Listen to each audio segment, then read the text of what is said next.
Hello, and thank you so much for serving on this Sunday, August 27th, 2023. This is a very, very important Sunday because we have lots and lots of things happening this Sunday. It is both Memory Verse Sunday, it is also Back to School Sunday. So we have a lot of different things happening than normal. So I'm just going to walk you through the changes. So before services as normal, and then when students get here, we start out as normal as well. They're going to do their centers, they're going to do the worship song Waymaker in the worship area using the YouTube app on the TV. And then they're going to stay together because at this point, normally they separate to do their things upstairs for the 3rd through 5th graders and downstairs for K through 2.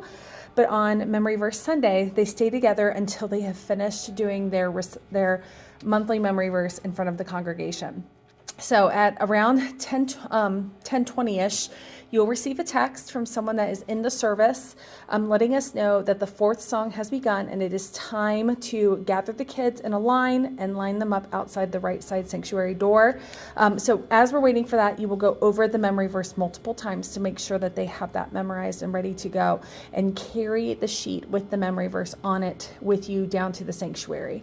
So once they get to the sanctuary, they'll go in front, they'll say their memory verse. And this week is extra special because Pastor Matt will say a prayer over them for back to school. So they'll probably have a seat. I'm not sure what he wants to do yet. They'll either sit or stand while Pastor Matt prays over them before they are then dismissed to their separate classrooms.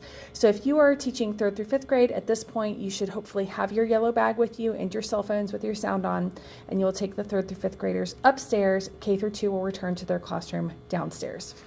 So at this point, you'll jump into the normal prayer time together, and then you're going to do a special back to school lesson. So this week, there's going to be a card. I actually have not made it yet as of the making of this video, but there will be a card for them to write down what the TACOSs stand for in tacos for about a prayer strategy that we're going to be teaching them today. We're doing a tacos fiesta theme to go along with our tacos prayer strategy that they learned from Dan at VBS a couple of years ago.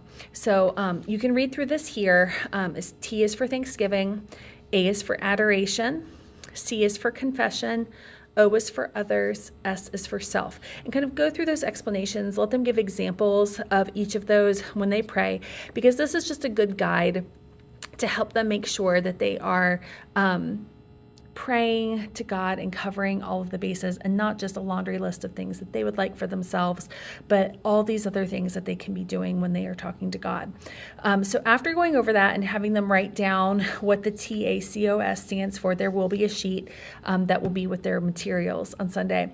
Then their craft is going to be to make a bracelet to remember this. So in every, for the upstairs kiddos, it is in the yellow bag. Well, it's actually below it because it didn't fit, but but there is a bin for the girls and a bin for the boys with pipe cleaners and beads, as well as some black Sharpies so that they can write it down.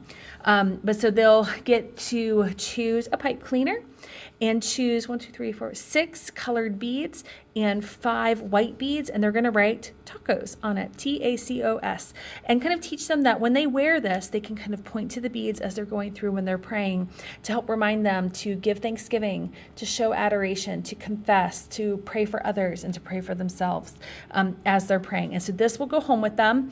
If they have extra time and if there's extra beads or pipe cleaners, they're welcome to make an extra one for a friend or family member.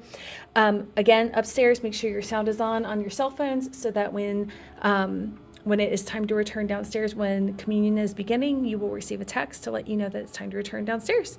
And that is it for this week. We will be doing photos with a photo booth, but I will be down here for that, so I'll kind of be guiding that as they're doing their centers at the beginning. But it's going to be a really fun and exciting week. I thank you guys so much for serving and for really building into these kids' lives. We're so grateful for you, and thank you. I'll see you on Sunday.